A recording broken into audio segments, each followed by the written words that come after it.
वारिस बेटी एक वरदान। रात अंधेरी और काली घनघोर घटा अपनी चरम सीमा पर थी। सीताराम अपनी अंतिम सांसें ले रहा था। देखते ही देखते उसका समय पूरा हो गया और वह इस भौतिक संसार से विदा ले चुका था। अब इस बात की खबर सभी रिश्तेदारों को दे दी गई।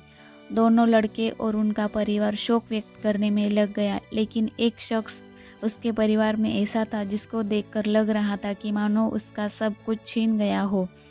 अब सीताराम के अंतिम संस्कार की तैयारी शुरू की जाने लगी। सीताराम का शव शैया पर लिटा दिया गया। सभी लोग शोक मना रहे थे। तभी वहां अचानक एक मोटर आकर रुकी और उसमें से सूट पहने एक व्यक्ति उतरा और बोला, मुझे सीताराम जी से मिलना है।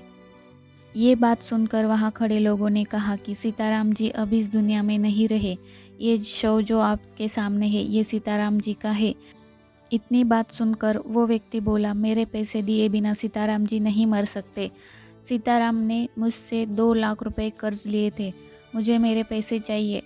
मैं तब तक इस अर्थी को नहीं उठने दूंगा जब तक कि मुझे मेरे पैसे नहीं मिल जाते। अभी ये सब बातें हो ही रही थी कि तभी वहाँ एक और व्यक्ति अपना कर्ज लेने पहुँच जाता है। अब वो दोनों व्यक्ति अड़ जाते हैं कि जब तक हमें हमारे पैसे नहीं मिलेंगे हम सीताराम का अंतिम संस्कार नहीं करने देंगे। वहाँ इकट्ठे खड़े सभी मोहल्ले एवं रिश्तेदार तमाशा देख रहे थे। तब सीताराम के लड़कों ने बोला कि पिताजी ने हमें कभी किसी कर्ज के बारे में नहीं बताया, इसलिए हम कर्ज क्यों दें। बेटों की यह बात सुनकर सभी रिश्तेदारों ने भी अपना पल्ला झाड़ लिया कि जब बेटे ही नहीं दे रहे तो हम क्या कर सकते हैं। देखते ही देखते बात बहुत बढ़ गई। सीताराम की बेटी ये सब नहीं देखा गया और वह तुरंत सीताराम के शव के पास आई और अपने सारे जेवर गहने उतारकर उन दोनों व्यक्तियों को देते हुए बोली, आप लोगों से जो भी कर्जा मेरे पिताजी ने लिया था उसको मैं धीरे धीरे उतार दूंगी। अभी आप मेरे सभी गहने ले लीजिए और मेरे पिताजी का अंतिम संस्कार करने दीजिए। बेटी की ये बात सुनकर उन दोनों व्यक्तियों के आंखों में आंसू आ गए और उस बेटी को उठाकर बोले, बेटी हमें सीताराम से पैसे लेने नहीं बल्कि उसको देने थे, लेकिन हम लोगों को उसके असली वारिस का पता नहीं था, इसलिए हमने ऐसा नाटक किया। हो सके तो बेटी हमें माफ़ कर देना। ऐसा बोलते हुए दोनों व्यक्तियों ने सारी रकम उस बेटी को देते हुए कहा, बेटी तुम सीताराम की असली वारिस हो।